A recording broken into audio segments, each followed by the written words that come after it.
안녕하세요. 진짜 쉬운 진단의 권미란입니다. 지난해 연말에 쭉 여러 가지 헤드라인들을 봤을 때 눈길을 사로잡는 게 있었습니다. 킹 달러가 저물고 금값이 오를 것이다 라는 헤드라인이었는데요. 올해 들어서 그러한 현상이 두드러지고 있습니다. 금값이 사상 최고치에 바짝 다가섰는데요.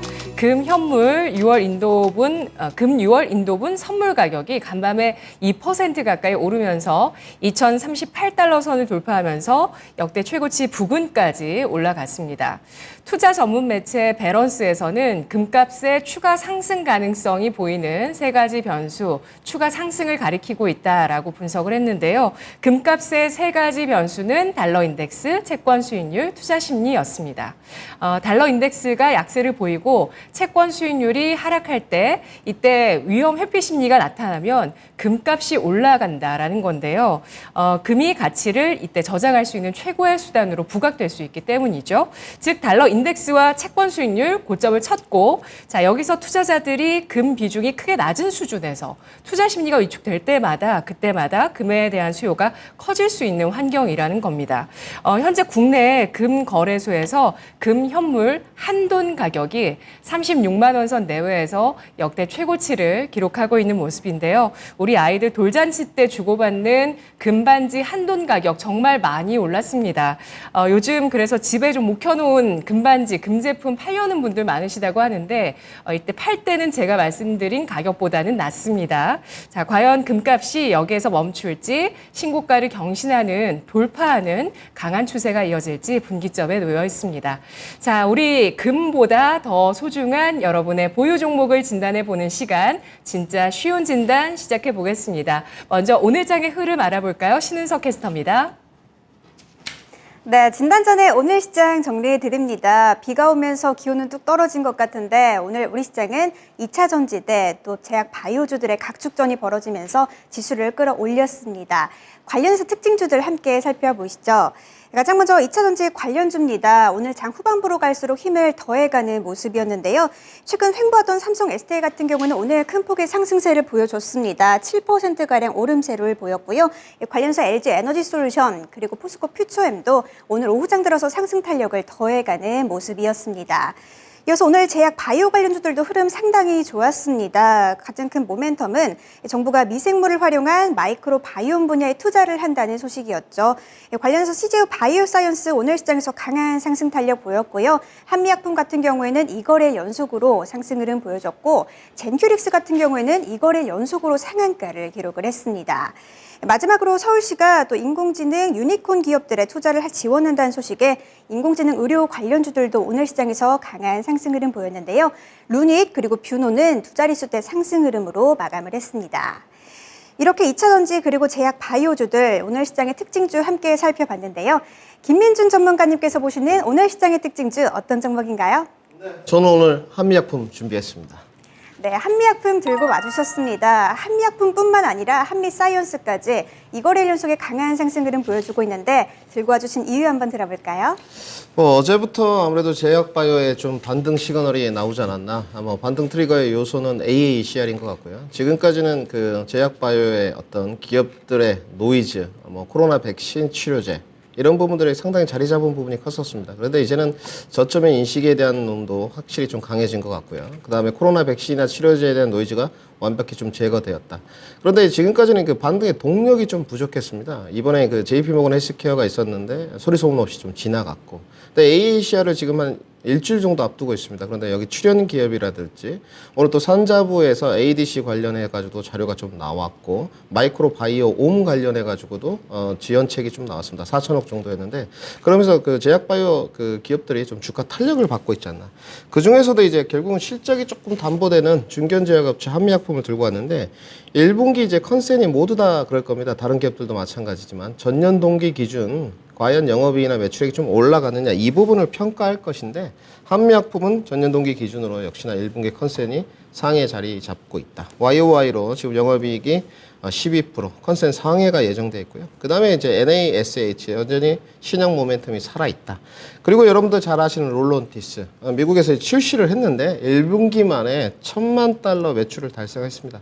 역시나 이제 한미약품을 좀 보시게 되면 올해 다 경기 침체라고 하지 않습니까? 작년에도 경기 침체였고 그런데 올해도 실적이 좋아지는 쪽이고 반등 트리거를 AACR과 맞물려서 올라가고 있잖아. 오늘 추세도 상당히 좋았습니다. 차트 모습 보시면 박스권 상단인 31만 원까지 와 있는데요.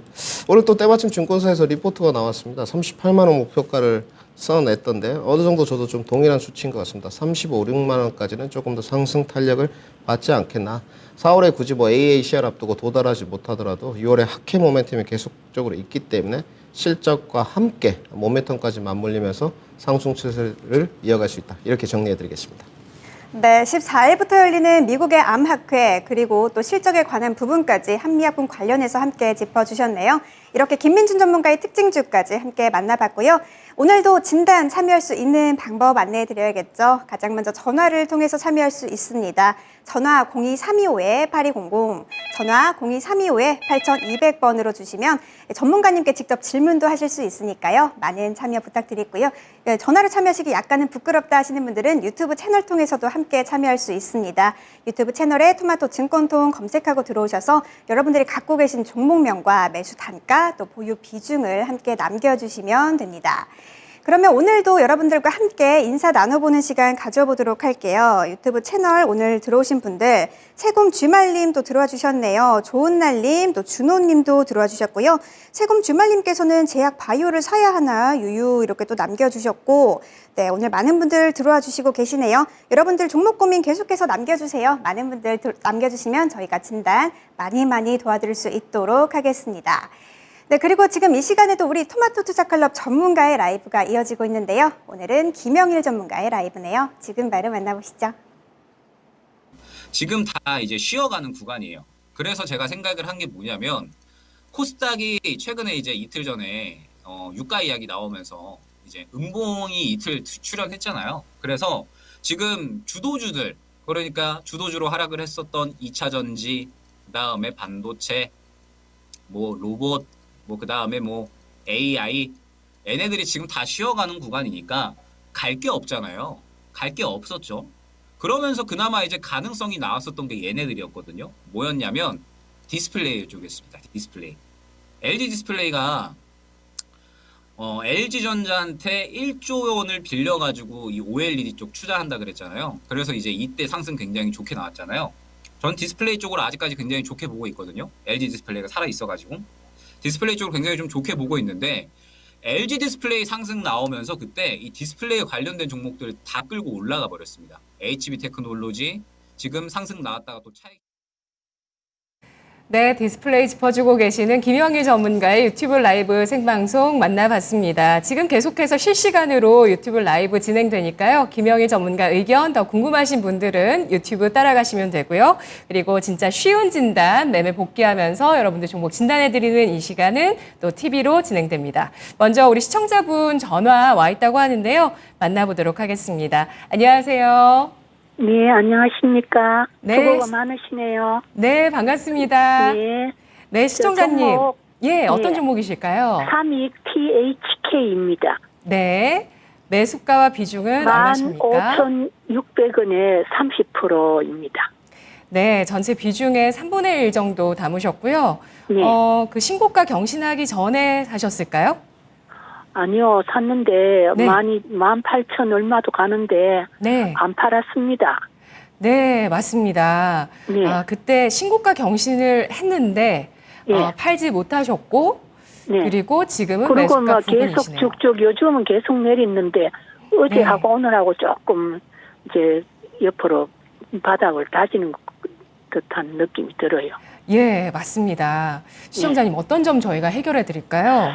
그 18,000원을 넘기고 2만 원 넘기고 가야 다른 뭐 로봇주들은 많이 가던데 이거는 삼익 THK하고 또 몇몇 개는 못 가더라고. 이게 뭐 공장 자동 대학화 주식이라 그러던데요. 네, 이런 맞습니다. 것들만 못 갔거든요. 예. 그래서 이것들도 이제 많이 설비를 하고 하면은 영업이익도 또 많이 늘었고 좋던데 왜 못 가는지 모르겠어요. 네, 알겠습니다. 로봇의 후발주자로 과연 이 삼익 THK가 18,000원 예. 넘어서 2만 원까지 갈 수 있을지 전략 세워보도록 하겠습니다. 지금 매수가 예. 약간 아래에서 오늘 종가 형성했는데요. 김민준 예. 전문가님 전략 주시죠. 일단 뭐 우리 시청자님께서 전화를 주셨는데 그 접근 포인트는 좋으신 것 같습니다. 일단 로봇 관련주로 묶인 거는 맞습니다. 맞고요. 이제 그 공장 자동화 설비 쪽이 는 것 같다 이렇게 말씀하셨는데 이 부분도 맞습니다. 이제 LM 시스템을 좀 하고 있다 이렇게 말씀드려야 되나 굉장히 생소하시죠. 그 내용은 이제 직선 운동이라고 이렇게 되어 있는데 그 실질적인 내용은 우리가 뭐를 만들 때 마찰 개수를 줄인다고 보시면 됩니다. 이게 왜 중요하냐? 이제 LM 가이드라는 게 있는데 여기 이제 갖고 있는 제품군입니다. 이 제품이 거의 이제 미세 공정에 많이 들어갑니다. 그럼 우리 시청자님 아시다시피 로봇 같은 경우도 미세 공정이 많이 있을 테고 반도체도 미세 공정이 있겠죠. 2차 전지도 미세 공정이 있을 거고. 그러면 여기 삼익 THK 제품을 갖다 쓰신다고 보시면 됩니다. 최근에 그래서 로봇 관련주로 묶이긴 했었는데 영업 실적은 나쁘지는 않습니다. 그런데 매출액의 성장이 조금 아쉽습니다. 이제 3천억대까지 좀 매출액을 끌어올렸는데 영업이익은 한 200억 정도 되니까 한 6, 7%선 정도 되는 것 같아요. 일단 주가 차트 모습을 좀 보시거나 업황을 보더라도 걱정할 부분은 아니에요. 그러니까 저는 이 종목이 오히려 로봇 관련된 주로 묶이는 게 주가 상승을 방해하는 요소라고 보는 쪽입니다. 그 이유인 즉슨 그러니까 로봇 관련주에만 미세 공정이 필요한 게 아니고 2차 전지 파트나 반도체 파트나 그리고 미세 공정이 필요한 모든 파트에 이 LM 시스템이 필요한 쪽인데 꼭 굳이 로봇 관련주로 묶어서 주가 상승폭을 보여줄 수는 있을까? 그렇지는 않은 것 같고요. 꾸준히 이제 영업 실적과 매출이 늘어나는 쪽이니까 보유하는 데는 문제가 없으실 것 같습니다. 뭐 그럭저럭 재무도 나쁘지 않은 편입니다. 주가를 좀 보시게 되면 지금 아직 이제 박스권이세요. 우리 시청자님이 21선 정도에서 눌림목에서 조금 한번 공략을 해보신 것 같은데 하단은 한 11,000원 정도, 상단은 16,300원 정도가 됩니다. 그러니까 중단 조금 위에서 사신 것 같아요. 비중도 30%니까 해볼 만한 가격인 것 같습니다. 단지 이 부분은 명심하셔야 되는 게 이제 박스권 하단 11,000원으로 이탈했을 경우는 리스크 관리가 좀 필요한 것 같고요. 이렇게 보셔야 됩니다. 그러니까 로봇 관련 테마로 묶인 게 좋지 않다. 그때 본격적인 상승 어떤 퍼포먼스가 보여지지 않고 지금은 보니까 저점에 있는 섹터들이 상당히 많지 않습니까? 뭐 기다리는 종목들, 자동차, 반도체, 신재생, 최근에 제약바이오까지. 그러니까 로봇 관련된 종목들이 지금은 막 차익 실현이 나오고 있거든요. 그러니까 주가가 오히려 그런 쪽보다는 이 삼익 THK에서 만드는 제품군들이 미세 공정에 많이 필요하더라. 이러면서 영업이익이 더 늘어날 거다. 이런 리포트들이 조금 더 주가의 상승에 우호적으로 좀 작용을 할 겁니다. 지금은 보유하시는 데는 문제가 없는 것 같고요. 시장 자체가 앞으로 뭐 1분기 실적, 실망 매몰이냐 아니면 4월에 이제 앞으로 좋아질 기대감이냐 이런 게 좀 상충되고는 있는데 저는 1분기에 대한 실적으로 실망 매몰이 출현하더라도 이 종목은 굳이 손절할 필요 없다. 이렇게 좀 정리를 해드리고요. 그러니까 앞으로 시장 자체가 지수가 더 좋아질 일만 남았다. 저는 이렇게 보는 쪽입니다. 단지 뭐 4월 7일 날 삼성전자 실적이라든지 LG전자 잠정 실적이 준비하고 있기 때문에 시장이 약간 더딘 측면이에요. 오늘 뭐 어제 오늘 주가 모습이 뭐 그렇게 나쁘지 않습니다. 21선에서 충분히 기다릴 만한 내용이 되기 때문에 단지 우리 시청자님이 아까 말씀하셨듯이 18,000원을 넘어서 조금 더 주가가 가기 위해서는 아무래도 뉴스플로어가 조금 작용을 해야 될 것 같아요. 근데 그 로봇 관련된 내용들이 지금은 좀 나올 것 같지는 않습니다. 그래서 오히려 제가 봤을 때 좀 짧게 가져가시는 게 또 좋은 전략이지 않나 이렇게 판단을 하고요. 비중이 30%니까 두 가지로 나눠서 대응을 하시는 게 좋을 것 같습니다. 왜냐하면 내가 반 정도 팔면 다른 섹터에 지금 실적도 좋고 밸류도 싸고 저점에 있는 섹터들이 상당히 많기 때문에 이런 전략을 드리고요.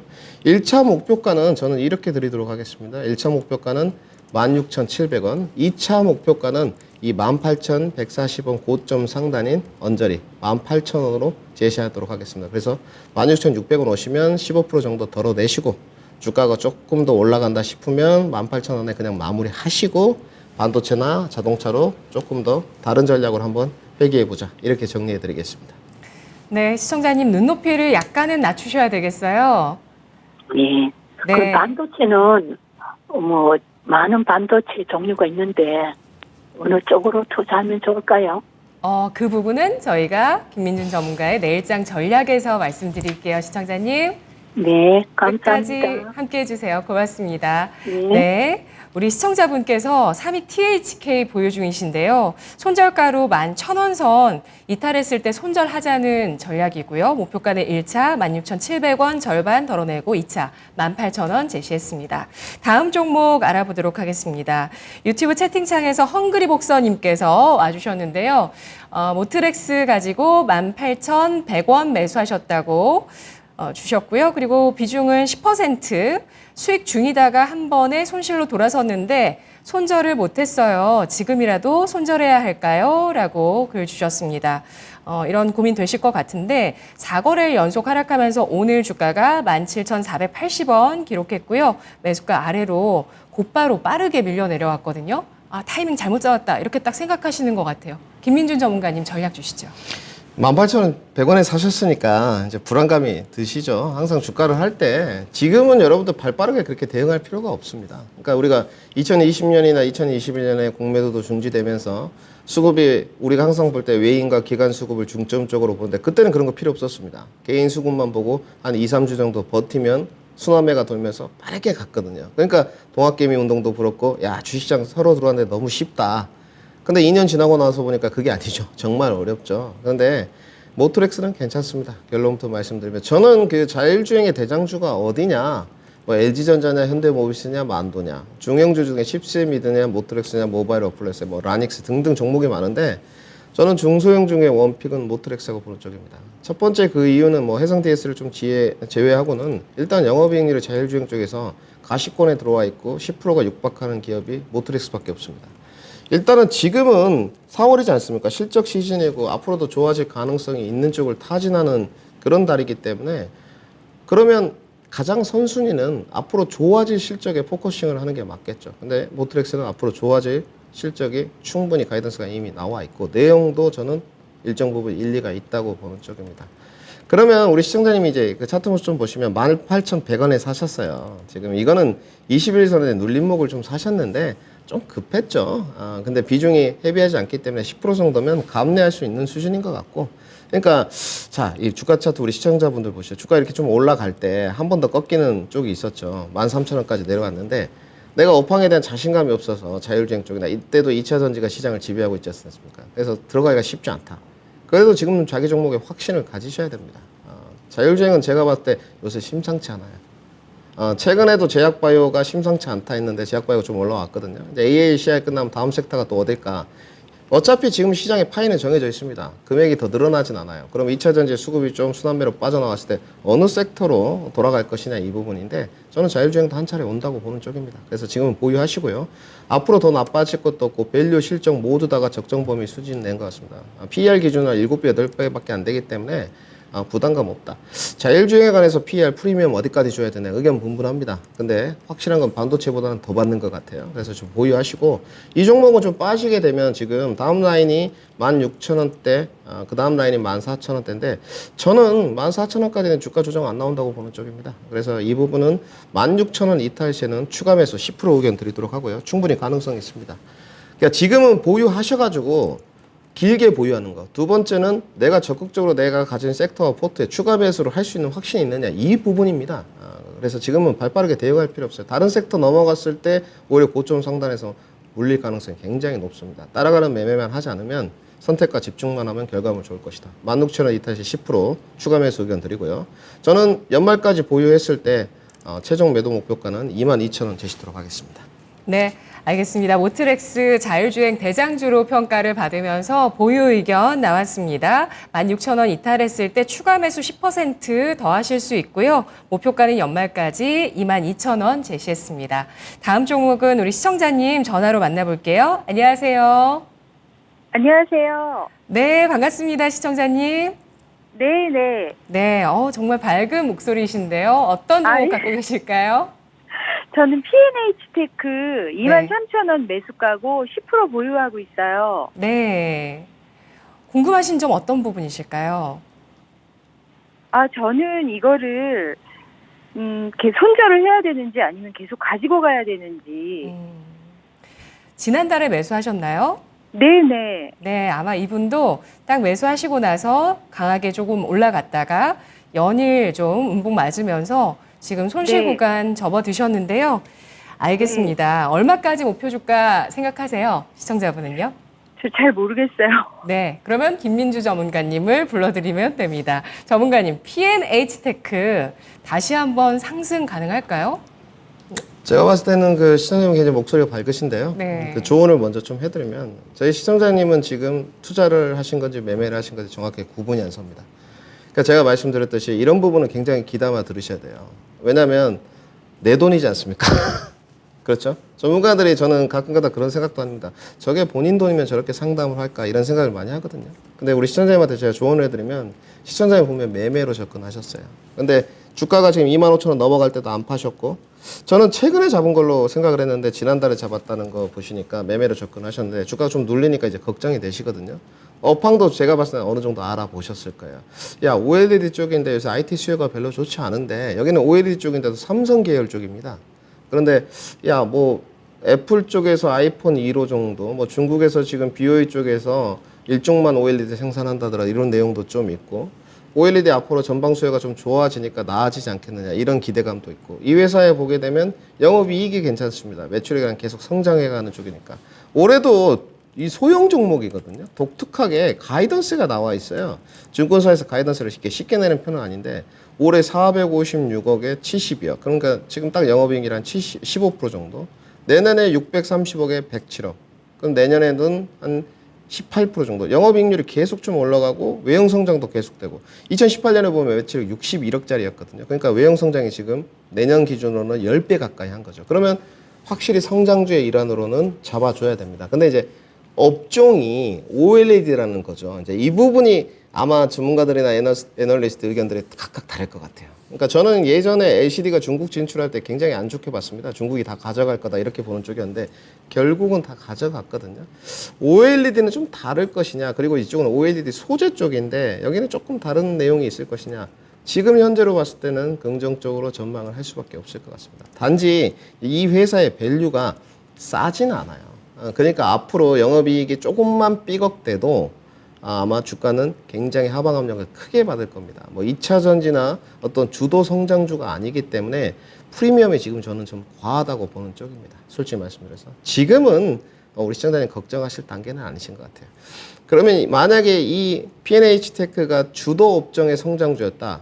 그러면 2만 원 이탈 시에 적극 매수 권역이죠. 그런데 그럴 수는 없을 것 같습니다. 조금 불안감이 있기 때문에 지금은 보유만 하시고요.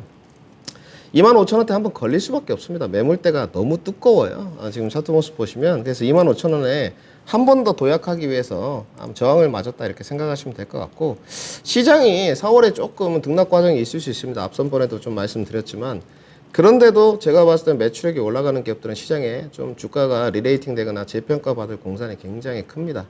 그렇기 때문에 뭐 여기 보니까 대차장구도 별로 없고요.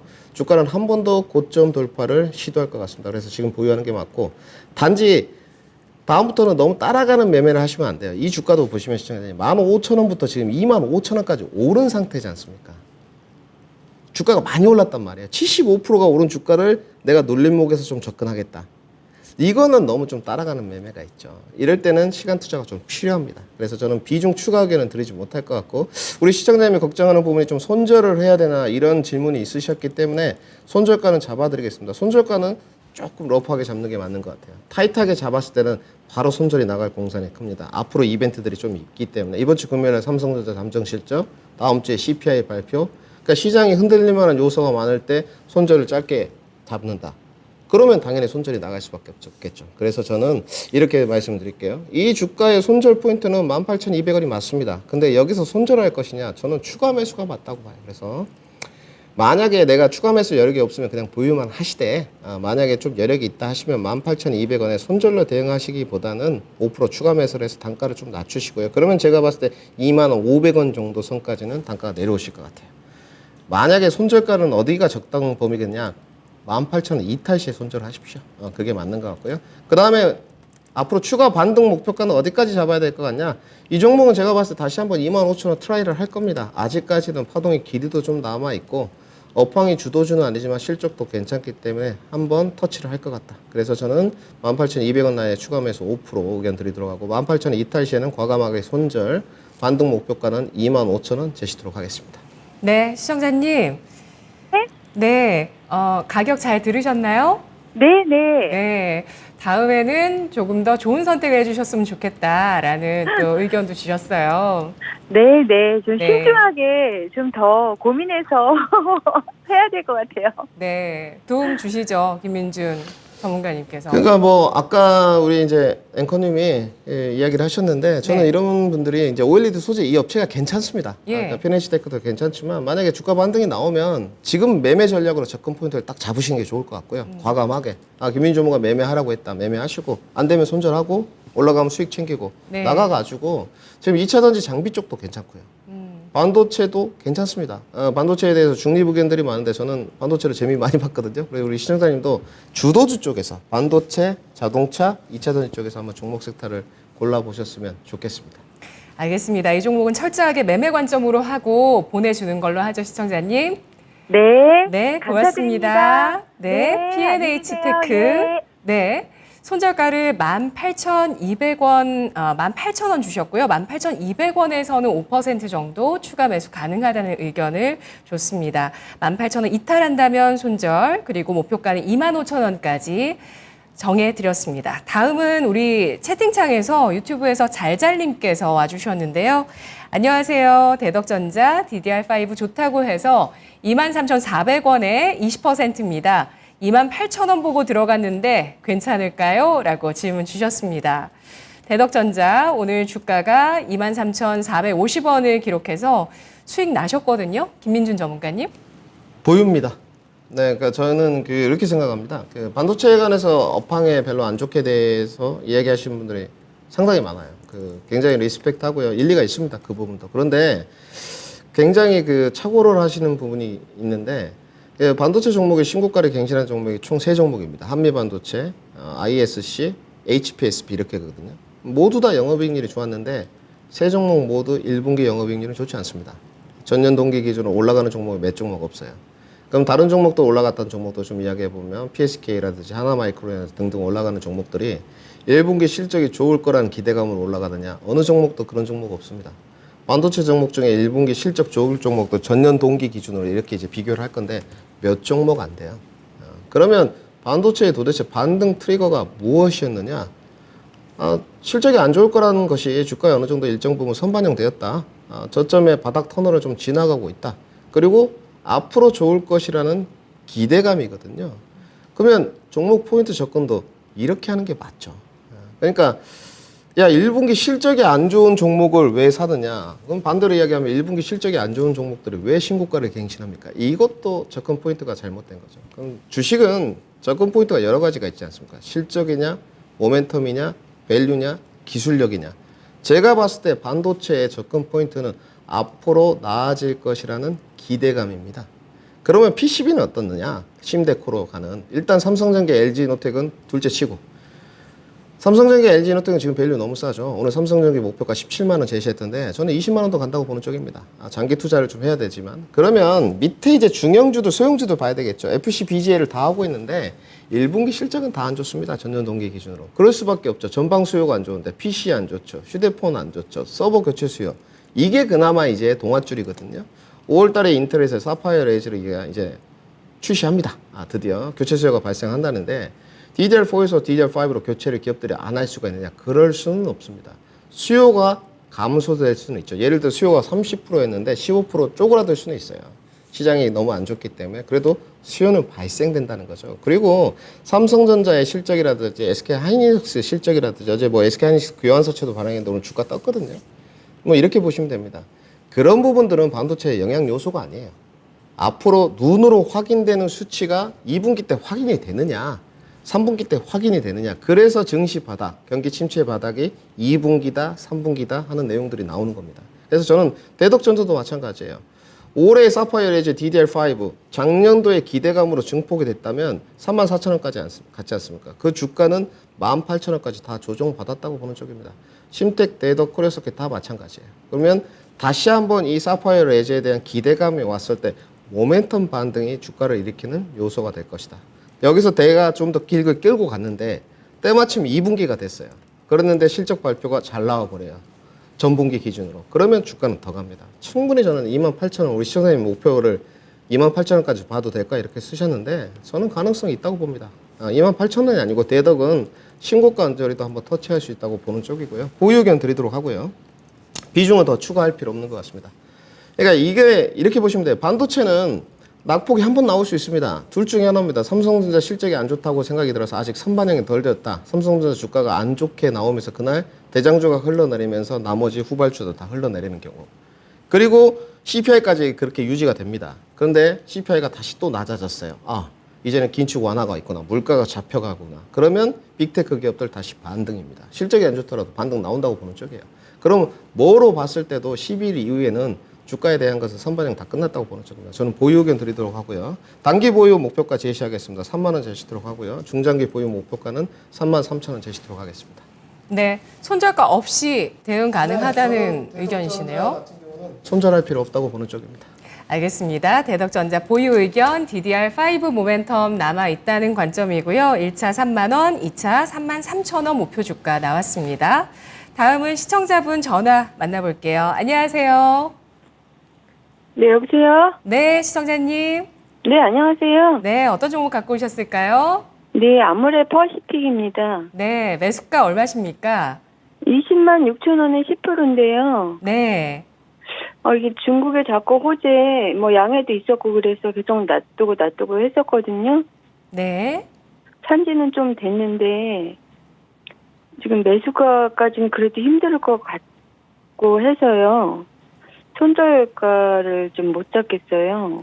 네, 중국 양회 지나면서 리오프닝 효과가 강해지면 좀 올라가지 않을까 생각하셨던 것 같고 보유하신 지는 꽤나 기간이 지나신 종목입니다. 네. 저희가 전략 세워드릴게요, 시청자님. 네. 네, 김민주 전문가님. 꽤나 연간 이상 보유를 하신 종목인 것 같아요. 어떻게 대응할까요? 저는 그 고민의 앵커님하고 방송 처음 해보거든요. 네. 이렇게 무섭게 돌직구가 들어오시니까 정리해드리겠습니다. 정리해드려야 될 것 같고요. 네. 우선 시청자님 보니까 목소리에 자신감이 좀 없으세요. 오랜 네. 기간 보유를 하셨고 좀 지쳤고 본인이 지금 판단이 좀 드시는 거죠. 다른 섹터 2차 전지나 반도체나 자동차는 그래도 가능성이 좀 있어 보일 것 같은데 워낙 전문가들이 이제 화장품 파트에서 별로 좋게 이야기하지 않죠. 저 또한 마찬가지입니다. 우리가 이제 일단 인정할 건 인정하고 화장품의 하향 산업인 것은 분명합니다. 그러니까 화장품의 접근 포인트를 잡으려면 시청자님 별로 어렵지 않습니다. 피부 미용 의료기기가 접합된 종목들을 하시면 돼요. 르트로닉이라든지 클래시스라든지 여기는 영업이익률이 계속 올라가는 쪽이거든요. 그러니까 집에 저는 이름은 잘 모르겠습니다. 우리 권민아 앵커님 아실 건데 이렇게 아이언 마스크 같은 거 네. 있죠? 이렇게 쓰는 거 이렇게 네. 레이저로 하는 거. 그게 몇백만 원 하더라고요. 좋은 게 정말 많습니다. 네, 그러니까 그런 피부 모형 의료기기들을 좀 하고 있는 쪽들은 실적이 다 좋아요. 근데 아모레 퍼시픽 실적을 보시게 되면 2018년도에 5조 2천억 원이었고 영업이익이 4,800억이었거든요. 2019년에 5조 5천억 원, 4,200억. 근데 올해 보시게 되면 매출액이 줄었죠. 4조 5천억 원. 가이던스가 3,600억. 그러면 일단 실적도 담보가 좀 안 되죠. 안 되는 상태고 우리 시장님 아까 정확히 보셨듯이 양해도 조금 소리 소문 없이 지나갔어요. 부동산 정책에 대한 것들도 기대감은 컸는데 별로 소리 소문, 저출산 이런 거 이야기 나왔고, 그러니까 생각에 중국 부양책에 대한 기대감들이 별로 크지는 않았던 것 같습니다. 분명히 중국 경기가 회복으로 가는 거는 맞는 것 같은데, 그리고 이제 리오프닝 쪽으로 조금 시선을 돌려보면 리오프닝 쪽에서 한 종목 정도 포트에 편제해서 가는 거 어떻습니까? 이렇게 물어보시는 분들 많거든요. 면세, 카지노, 항공 등등. 그중에 화장품도 분명히 있습니다. 저는 근데 그중에서 화장품을 제일 멀리 하라는 쪽이거든요. 솔직히 말씀드려서. 그러니까 마스크 해제 기대감에 클리오라든지 색조 화장들 많이 할 거다 이런 기대감이 있었는데 우선은 고가 화장품에 대한 니즈가 이제는 별로 없어졌어요. 예전에 달팽이 크림이라든지 헤라라든지 프랑스 랑꼼이라든지 에센스 이런 거 30만 원씩 하더라고요. 제가 가서 가격 다 봐봤거든요. 면세점에. 남성분들은 이거 상상도 안 되는 금액입니다. 저희 목욕탕 가서 그냥 스킨로션 바르는 쪽이기 때문에. 그래서 우리 시청자님 제가 좀 이제 편안하게 드리려고 이렇게 이야기를 드렸는데 지금은 보유하시고요. 지금은 굳이 손절로 대응하실 필요는 없습니다. 그 이유는 화장품의 업황이 좋아질 건 없지만 아모레퍼시픽 자체가 나빠질 건 없는 것 같아요. 그러니까 비교 기준을 자 이렇게 할 겁니다. 앞으로 모든 섹터들이 전년 동기 기준보다 나아졌느냐 이걸 볼 건데 아모레퍼시픽은 작년에도 실적이 안 좋았어요. 2,200억 찍었지 않습니까? 2,100억. 근데 올해는 3,600억이니까 전년 동기 기준으로 분명히 실적이 잘 나올 거예요. 네. 그러면 분명히 어느 정도 그 부분 주가 리레이팅을 좀 해줄 거예요. 그래서 그 모멘텀이 붙기는 쉽지 않으나 리오프닝 쪽으로 실적에 대한 부분은 전년도보다는 좀 낮다. 그래서 조금 더 주가는 높은 단계로 가야 될 것 같고 비중이 15%니까 굳이 지금 이거 손절을 해가지고 시장은 앞으로 더 좋아질 공산이 있는데 날려버릴까? 이건 아닌 것 같습니다. 그리고 주가는 손절하실 때는 하락이 아니고 상승 때 손절하신 게 맞거든요. 자, 앞으로 고비가 15만 원인 것 같아요. 15만 원대 매물대가 상당히 많이 쌓여 있는데 여기는 제가 봤을 때 견디실 수 있는 능력이 되시는 것 같아요. 그래서 좀 견디시고요. 최종 매도 목표가는 17만 원 정도 레인지 범위로 잡으시면 될 것 같습니다. 딱 17만 원에 보지 마시고 뭐 16만 5천 원부터 조금씩 팔아 나가가지고 다른 섹터를 조금씩 매집하시고 또 팔아가지고 주가 다른 섹터가 좀 떨어지면 조금 더 비중 추가하고 단가 낮추고 이런 작업을 좀 걸리실 거예요. 시간이 단숨에 안 되거든요. 그러니까 이렇게만 안 하시면 됩니다. 자, 이거 오늘 손절, 다른 섹터 오늘 바로 15% 매수. 자, 주가 회복되겠지. 이렇게만 안 하시면 돼요. 네. 그래서 조금 길게 템포 조절 잡고 반등 목표가 17만 원까지 한번 기다려보자. 이렇게 정리해드리겠습니다. 네, 시청자님. 네네. 15만 원 매물대 돌파 잘 지켜보시면서 이후에 16만 원 넘어서 17만 원 언저리에 매도해 나가시는 전략 필요하다고 합니다. 어떠신가요? 아우, 네, 그래도 답변 이렇게 들으니까 너무 네. 감사하죠. 너무 급하게 네. 생각하시지 마시고 서서히 잘 정리하세요. 네, 감사드립니다. 네, 고맙습니다. 자, 네. 다음 시청자분 만나보도록 하겠습니다. 유튜브에서 AHR님이시죠? RY님께서 글 주셨는데 한농화성을 매수하셨습니다. 23,048원에 매수를 하셔서 분할 매수하신 걸로 보이고요. 15% 비중 가지고 계십니다. 오늘 주가 5% 올랐는데 손실 구간 놓여 있으신데요. 김민준 전문가님 전략 어떻게 세울까요? 이거는 좀 관리하시죠. 그러니까 저는 그 전고체 원티어가 어디냐, 뭐 이런 거 의견 분분하거든요. 많습니다, 정말로. 뭐 삼성 SDI 계열 쪽으로 가게 되면 한농화성도 있고요, 이수화학도 있고요, 뭐 한석케미칼도 전고체 사업은 좀 하고 있고요. 요즘에 이수화학 주가가 워낙 좋았죠. 전고체가 좀 부각되면서 본연은 이제 알킬벤제라는 쪽인데 전고체로 튀었어요. 분명히 접점은 있습니다. 맞고. 한농화성은 전고체 사업하고 있느냐, 기술력이 있느냐, 맞습니다. 그런데 여기도 조금 문제가 있는 게 아직 전고체의 수주 잔고는 조금 달라요. 그러니까 한농화성을 저도 눈여겨 계속 오래 봤는데 보시게 되면 일단 한농화성의 단점이 뭐냐면 그 전고체 시장은 저는 2025년 정도에 개화를 할 줄 알았는데 어찌됐건 최근에 조금 바람이 불어가지고 주가가 좀 튀겼어요. 근데 이 한농화성 보시게 되면 우리 시청자는 단점 딱 찾을 수 있죠. 2018년부터 2022년까지 매출액 그대로예요. 2018년에 매출액도 2,230억, 2022년에도 2,300억. 그럼 외형 성장은 없었습니다. 이건 성장주에 넣어주기가 어렵습니다. 기본적으로 기업이라는 것은 캐파 증설을 해가면서 몸집을 일단 불려야 되고요. 거기에 맞춰서 기술력이 뒷받침되면 영업이익률이 계속 올라가줘야 됩니다. 근데 작년에 뭐 다 안 좋았지만 작년에 실적이 지금 4분의 1 토막 났거든요. 180억에서 45억으로 떨어졌으니 주가가 떨어지는 건 당연하고, 그러면 최근에 올라왔던 건 실적이 앞으로 나아질 거라는 기대감보다는 전고체 모멘텀 테마를 타고 올라왔다는 게 맞죠. 그런데 이 주가가 보시면 10,000원부터 튀었거든요, 지금. 그러니까 2차 전지 이 사이드 공략을 이제 해보시는 분들을 보게 되면 그 시청자분들하고 대화를 좀 해보게 되면 공개 방송 때 주류적인 이야기가 2차 전지의 성장성이나 수주 잔고는 알겠는데 차트 모습 보면 너무 무섭다. 그리고 공매도 비중도 좀 많다. 맞습니다. 공매도 비중 많아요. 특히 소재 파트들에게 보게 되면 그 공매도 비중이 높습니다. 소재 파트를 이렇게 보면 양극재, 음극재, 도전체까지 거쳐서 뭐 동박 거쳤다가 알루미늄박 거쳤다가 폐배터리까지 가고 리튬 돌다가 안 되니까 최근에 장비주까지. 장비주도 밸류가 좀 낮거든요. 그러다가 전고체까지 돌아왔어요. 그러면 이 사이드 공략이 2차 전지 범위 내에서 계속 이루어지려면 앞으로 매출액 성장과 영업이익 성장이 동방성장하는 기업을 선택을 하셔야 되거든요. 그 다음에 기술력 계약가 확실하게 눈에 좀 보이는 정도여야 돼요, 지금. 그런데 여러분들 이거 아셔야 됩니다. 2차전지 소재 업체들도 아직 미국 공장 완공이 안 됐습니다. 가장 빠르게 완공되는 기업이 2023년 말이에요. 양산 체계는 2024년입니다. 그러니까 그 양산해가지고 만약에 잘 안 팔리면요. 지금 뭐 계약은 다 수주정고 있으니까 팔리겠지만 결국은 실적이 떨어지면 다 떨어지는 거예요. 이미 그 프리미엄을 다 반영시켰는데 전고체에 이렇게 프리미엄을 반영시켜주기는 좀 어렵다. 오늘 주가는 좀 올랐거든요. 근데 우리 시청자님은 너무 따라가는 매매하셨습니다. 이거는 리스크 관리 분명히 필요한 것 같습니다. 그러니까 제가 봤을 때 시청자님이 왜 이걸 샀을까?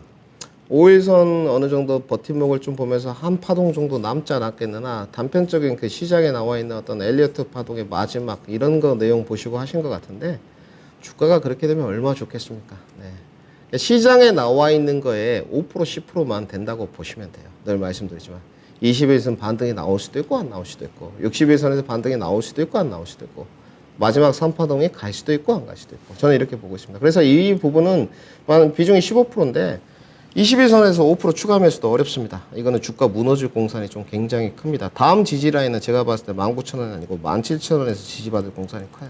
그래서 이 부분은 리스크 관리가 좀 필요하고요. 손절가는 좀 타이트하게 잡아드리겠습니다. 손절 라인은 21,000원 제시도록 하고요. 반등 목표가는 24,000원 위로 가면 그냥 차익 실현하고 나오자. 이렇게 정리해드리겠습니다. 네, 알겠습니다. 이제 한농화성 매출 영업이익 동반 성장 필요한 시점이라고 보고 있습니다. 꿈의 반도체, 전고체 관련주 목표가는 24,000원, 손절가는 21,000원 제시했습니다. 다음은 유튜브 채팅창에서 블레스님께서 와주셨는데요. 안녕하세요. NKMX 14,000원에 8% 매수했습니다. 수익 내고 재매수했습니다. 진단 부탁드리겠습니다. 라고 남겨주셨는데요. 오늘 주가가 11,780원을 기록해서 현재 손실 구간 놓여 있으신데요. 재매수한 이 종목 전략 주시죠. 재매수를 어떻게 하셨을까요? 그러니까 예전에 아마 주가가 16,700원까지 갔을 때 한번 파시고 제가 좀 표시를 해보고 차트 한번 좀 띄워주시죠. 여기까지 갈 때 한번 파시고 이쪽에 좀 흘러내렸을 때 재매수를 해가지고 지금 이제 끌고 왔는데 고민이 좀 되는 것 같아요. 제약바이오 지금 훈풍이 좀 불고 오늘 주가 6.7% 뛰었거든요. 야 비중은 별로 안 큰데 여기서 한번 추가 매수로 단가를 좀 낮춰서 그 전에 갔던 16,000원, 15,000원 한번 바라봐 볼까? 요 고민이신 것 같거든요. 제가 봤을 때는 NK 면역 세포 치료제 괜찮느냐? 뭐 내용은 제가 요즘 임상 파이프라인 NKMX가 안 봐봐서 모르겠습니다. 저는 요즘에 그 대세군이 그런 것 같습니다. 그 재작년까지만 해도 약간 이중항체 느낌이었거든요. 근데 요즘은 ADC인 것 같아요, 대세가. 그러니까 각각 그 제약 바이오를 선호할 때 그 좋게 보는 기술력들이 있습니다. 이중항체냐, ADC냐, 마이크로바이오옴이냐, 여기 NKMX는 NK 면역 세포 치료제 각각의 그 니즈가 조금씩 틀리거든요. 그런데 저는 이렇게 봅니다. 일단 그 자기가 갖고 있는 파이프라인이 임상실험 단계에서 환자에 좀 투약됐느냐 이 부분을 보거든요. 그래야지 여러분들 어떤 기준 잣대가 생기지 않겠습니까? 임상실험 결과도 우리가 60명 정도, 100명 정도 환자한테 투약해 보니 이러한 게 조금 달라졌더라. 이게 이제 임상실험 결과거든요. NK 면역 세포 치료제 NKMX 같은 경우는 알츠하이머 치료제로 환자한테 첫 투약된 거를 제가 알고 있습니다, 작년에. 근데 주가는 좀 흘러내렸는데 일단 그 제약 바이오 볼 때는 여러분들 첫 번째가 모멘텀입니다. 실적 필요 없고요.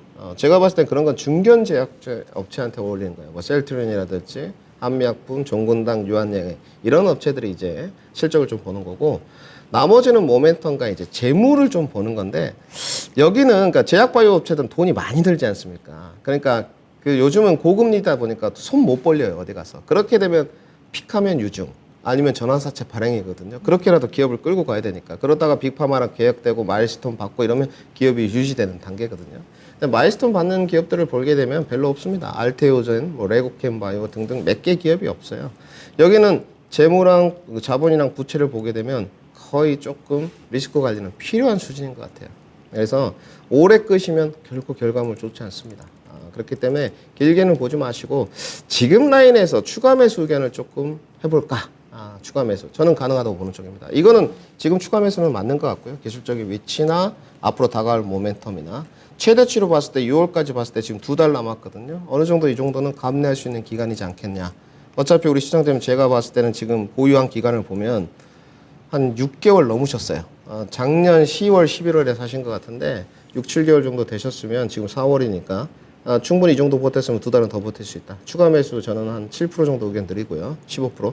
단지 이건 손절가 잡아야 됩니다. 추가 매수 하게 되면. 그래서 전저점 부분은 손절가 9,400원 손절가 제시 먼저 하고요. 반등 목표가인데 이번에 이제 시장에 고민하시겠죠. 13,000원 넘어갈 수 있습니까? 저는 가능해 보입니다. 네. 저는 제 기준치로는 뭐 기술적 관점은 누가 뛰어나다 이런 거 없습니다. 16,000원 보고 계세요. 네, 시청자분은. 네, 그러실 것 같아요. 그래서 13,000원 이제 돌파 문제인데 가능할 것 같고요. 16,000원보다는 조금 아래 라인으로 잡는 게 좋을 것 같습니다. 레인지 범위를 이때는 잡으세요. 그래서 15,000원부터 이렇게 조금 더 차익 실현을 해나가시면 좋을 것 같아요. 그러면 지금 14,000원이니까 거의 절반 정도 7% 추가 매수하게 되면 11,000원이니까 시청자님 단가는 12,500원 되거든요.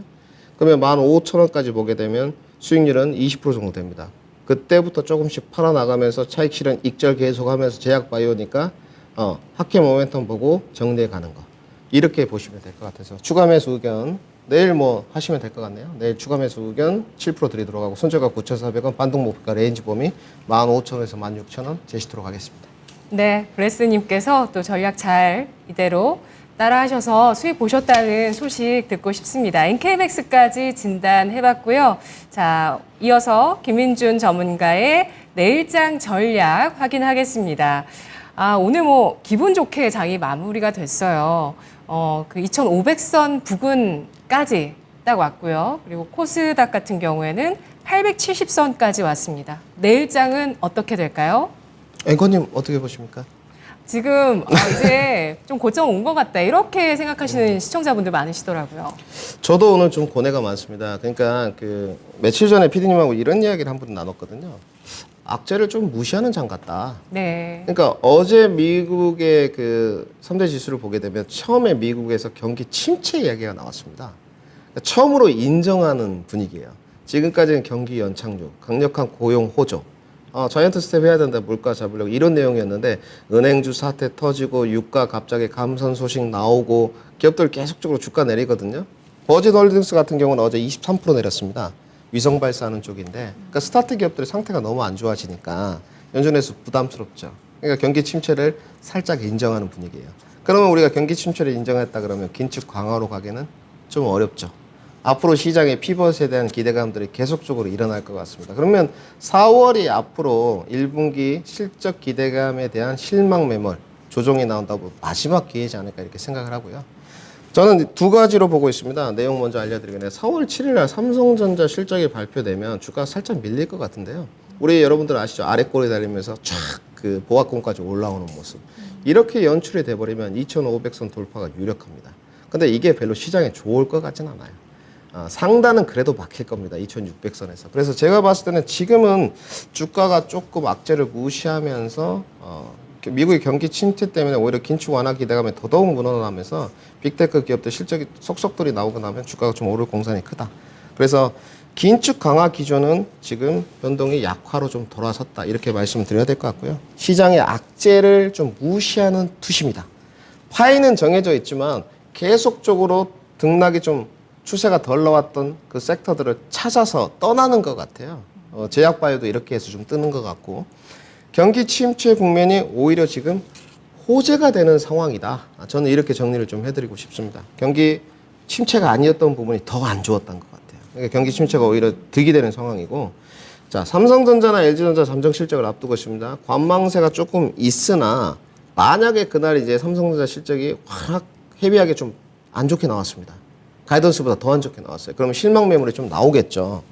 그때 지수가 만약에 조정으로 들어간다면 저는 적극 매수 권역이라고 봐요. 그러니까 우리가 12일 날 CPI는 어떻게 합니까? 전문가님. 지난달에 좀 떨어졌는데 이번 달에 떨어지겠습니까? 안 떨어진들 무슨 상관이 있겠습니까? 지금 연준에서 하는 스탠스는 CPI를 결국은 떨어뜨리겠다는 전략이지 않겠습니까? 그렇기 때문에 그 부분에 관해서도 저희가 어떻게 할 수 없는 거에 관해서 고민하실 필요 없는 것 같아요. 그래서 지금이 이번에 마지막 찬스다. 지수 조정 시에 적극 매수 권역이고요. 이제 이 섹터를 보는 기준치가 이제 조금씩 틀립니다. 전문가들마다. 저는 뭐 여전히 반도체고요. 지금 두 번째 픽은 무역이 가장 좋았던 자동차. 요즘 분위기 좋습니다. 자동차도. 그 다음에 2차 전지는 선별화 좀 필요합니다. 저는 소재는 반대고요. 네. 2차 전지는 장비 쪽. 장비 쪽 요새 분위기 괜찮습니다. 최근에 윤성 FNC도 신고가 갔다가 지금 조정 나오고 있고요. P8도 역시 박스권 상단까지 가고 있는 쪽이고 분위기 좋거든요. 선택을 잘 해봐야 되겠죠. 그리고 신재생, 그리고 여전히 요새 분위기 좋은 쪽은 제약 바이오이지 않나. 여기에 관심을 둬보자. 이렇게 정리해드리겠습니다. 네. 반도체는 또 어디로 이동하는 게 좋을까요? 아까 시청자분께서 질문하셨거든요. 그러니까 두 가지로 포커싱을 잡으셔야 됩니다. 뭐 소재냐 부품이냐 장비냐 이거는 가릴 필요가 없고요. 네. 최근에 ISC 같은 종목들은 지금 실리콘 오버 쪽 같은 경우 테스트 속에 신고가 갱신이었거든요. 그러니까 전년 동기 기준으로 실적이 늘어나는 기업들이 있어요. 이 부분들은 원티어인 것 같고요. 그 다음에 내가 삼성전자 향으로 갔을 때 약간 시스템 반도체 향을 띠는 업체들이 있어요. 최근에도 AA 반도체 바람 타고 HBM 이런 것들, 한미 반도체, 오픈 엣지 테크놀로지 계속 갔지 않습니까? 그러니까 약간 삼성전자가 좀 굉장히 공을 들이는, 이번에 하나마이크론 같은 것도 1,000억 장비 빌려오면서 주가가 갔지 않습니까? 그러니까 지금은 반도체에 전년 동기 기준으로 실적이 좋아진 쪽이 아니면 모멘텀이 좀 묻을 수 있는 종목들을 선정하시는 게 좋지 않겠나, 이렇게 정리해드리겠습니다. 네. 좀 더 구체적인 시장 전략과 또 앞으로 증시의 여러 가지 변수들과 트리거들을 다뤄드리는 유튜브 라이브 김민주 전문가가 준비하고 있습니다. 4월 11일 화요일입니다. 오후 4시 준비하셨는데요. 주제 말씀해 주시죠. 뭐 증시 상승을 위한 본격 트리거인데 원래는 제 차례가 아니었거든요. 근데 네. 뭐 이번 주 했는데 다음 주 한 번 더 하겠습니다. 오셔가지고 딱 CPI 앞전입니다. 과연 CPI가 좀 어떻게 나올지, 반등 트리거는 무엇이 될지 시장 정리하면서 또 커뮤니케이션 한번 해보는 시간을 갖도록 하겠습니다. 네, 다음 주 화요일 김민준 전문가의 유튜브 라이브에서 증시 상승을 위한 본격 트리거 찾아보시고요. 그리고 그 다음 날 수요일에 또 김민준 전문가와 진짜 쉬운 진단 함께 하겠습니다. 전문가님 오늘 수고 많으셨습니다. 네, 감사합니다. 고맙습니다. 네, 오늘 진짜 쉬운 진단은 여기까지입니다. 지금까지 투자 판단에 도움드릴 수 있는 내용들 알아봤고요. 다만 주가의 상승과 하락을 보장하지는 않습니다. 오늘 우리 시청자분들 정말 재밌게 수다 많이 떨어주셨는데 주식은 진짜 가족과 의논 못하죠. 말 한번 꼬이면 큰일 납니다. 라고 남겨주셨는데요. 저희는 다 괜찮습니다. 저희한테 다 털어놓으시고 저희랑 또 내일 이 시간 함께 종목 의논해보도록 하겠습니다. 내일 오후 4시에 찾아뵐게요. 고맙습니다.